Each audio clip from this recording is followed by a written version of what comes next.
Hi everyone, in this video we will see how to display the different toolbars of the DyWA app, so if by error you mask or hide one, you can still find it and use it. As you can see, I am currently working with an Eclipse environment. First of all, you should know that here there should be the view corresponding to the three following functionalities: data, control, and UI. If it's not, you can make it appear using this raster button with the two white rectangles icon. Then, right below to the diagram, you should have the three fundamental functionalities: deployment view, problems, and sync properties.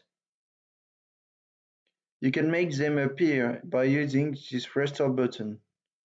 Finally, in the left bottom corner, you should have the following functionalities: miniature view, model validation, project validation, and outline.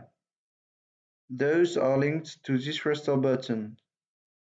You should know that you can actually use the quick access option there to find each functionality of each toolbar.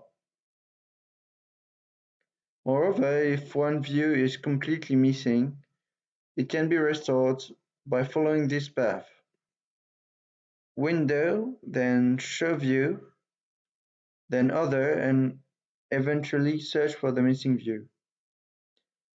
That's it for this video. Thank you for watching.